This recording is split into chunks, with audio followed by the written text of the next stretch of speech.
Hi ladies! So to continue the conversation that we were having yesterday about trauma and the way trauma impacts us, I figured I'd make up a video demonstration and give some really good hints that could be helpful for you, that you're able to do privately, that you're able to do in the comfort of your own home, that you do not need someone else to guide you, like a therapist or a counselor or even another human being. Although sometimes that is extremely helpful, so I don't want to negate it. I'm not negating it. I'm just sharing what you can do for yourself, and it's actually effective. So here we go. We're going to get started. I sincerely hope that the video does not cut off. Yeah, here we go. So I wrote some notes for myself. You'll see me looking up from time to time. I want to make sure that I stay on track because sometimes I fall off. And I hope I don't do that. But I'm doing it right now, so I'm going to just jump right into it. Okay, so first of all, trauma is universal. Everybody experiences it. Everyone experiences varying levels of trauma. Not that we want to quantify someone's trauma as worse than another person's trauma, but that is true. There are some traumas that are definitely a heck of a lot more intense than other ones, but that does not mean that someone's trauma is invalid. So it could be something that someone else sees as sort of small and not all that big, but it's big to the person who experienced it. And if it's big to the person that experienced it, it can give them a hiccup. If it happens early on developmentally, they can end up with problems that follow them as they go on through life. If they end up with something that is, let's do an example, something petite in childhood trauma, like getting a nasty shot at the doctor's office. That's mine. Now, that's not the worst thing that can happen to you. I mean, I broke my arm. I did all kinds of other stuff when I was a little kid. But the biggest one that stayed with me were these shots, because there's powerlessness. I had a nurse that twisted my arm and made the muscle bulge even more. I won't even get into all the extent of the trauma, but for me, it created a hiccup developmentally, and I was a really little kid, so I came to fear it so much. And now as an adult, I've actually worked on it with myself, because it's so ridiculous. You got to go to the doctor, you got to have your blood drawn, you need to have, in my case, TB tests when I'm working with clients and patients.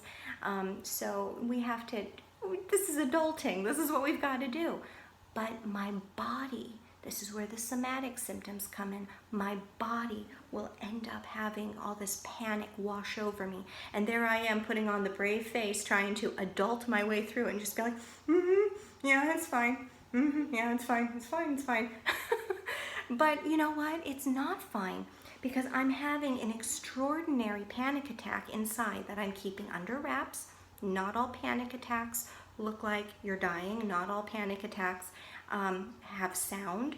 You could very quietly on the inside be vibrating, and that's enough. That's a panic attack. It is horrendous. It just feels awful, and you want to get through it. Sometimes you feel like you're gonna die. It's awful. So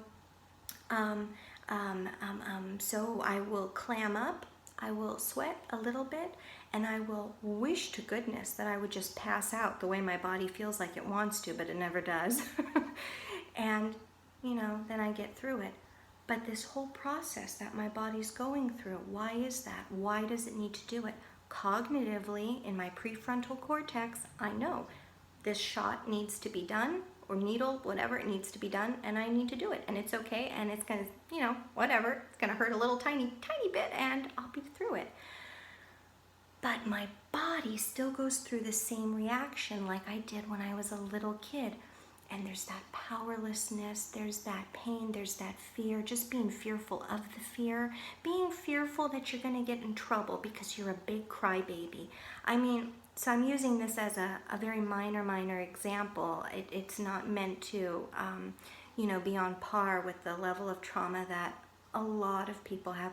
I have bad trauma myself. I have rape trauma and just bad men and narcissistic abuse and all of that. But this shot one has a very physical manifestation. So I think a lot of you can probably relate to having a very physical reaction to certain things. And that's what gets our body going. And that's what can be really problematic. Now, what did I do to try to calm this reaction down? Because I couldn't think my way out of it. This is something that's happening in my amygdala. This is a very instinctive limbic system portion of the brain. So it's instinctive. It's not part of the reptilian brain yet. Reptilian brain is I didn't mean yet, but reptilian brain is the first part of the brain. It includes the brain stem and everything, and all creatures walking around have it, and it's our sensory. It's how we take in the world around us. And then the next part of the brain that grew out would be the limbic system, and that's where our emotions are held. And this is going to get really important soon. So we've got our emotions in the limbic system. That's where our amygdala is, and our amygdala is what makes us susceptible to triggers. It's where trauma gets stored and stuck. And then we have our prefrontal, and that's our thinking brain. Now, when sensory comes in through our reptilian brain, it then has a fast highway to the amygdala, and it will ping through trauma before it has an opportunity to reach the prefrontal cortex. So when you are being triggered by whatever it might be, your brain does not have the opportunity to analyze it in a logical way, because your brain automatically, through very intricate neural networking, has already designated whatever that trigger is as relating to the trauma, and you never want to go back there again. Your brain is trying to keep you safe. So now we're going to move into trauma and what its usefulness is supposed to be. Trauma is supposed to be useful. It is what allows the body to survive.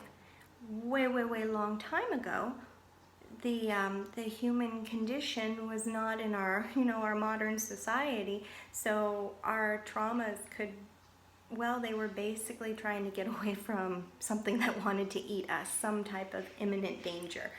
And if we got away, it was recorded in our mind and our brain that we never wanted to go there again. We never wanted to be close to perhaps an animal that could have attacked us. We never want to be in that general geography, that location. We don't want that. So our brain keeps track of it in an effort to keep us safe. Now we fast forward to our modern day, and our brain development, as incredible as it is, it hasn't caught up with modern society. So on a regular basis, we're getting all sorts of traumatizing material to our nervous system. Just being in traffic alone can set your nerves on edge. Just trying to survive life, deal with people, all of that can register as a threat. We'll go into now how threat can be perceived in many different ways. So a parent who's not attentive to your needs, this one's a classic one, that means that your survival as a child, as a baby, is threatened, because if mom or dad is not paying attention, what's going to happen to you? Ooh, and little tiny fact, for those who are trying to sleep train babies, don't let them cry it out.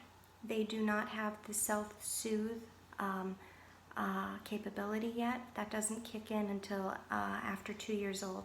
So if you let them cry it out while they're falling asleep and they're under 1 year of age, that's their body, their survival brain kicking in, and it floods them with hormones that soothe them, and it's like the body's reaction to a mercy killing. It's trying to soothe the infant and let them know, yes, death is imminent and it's okay now, you can calm down. It's horrendous. So just putting that out there. It's an early way of conveying abandonment to a baby, an infant. They're just not supposed to be treated that way. It does not jive with their neural networks. They don't have the abilities yet to self-soothe.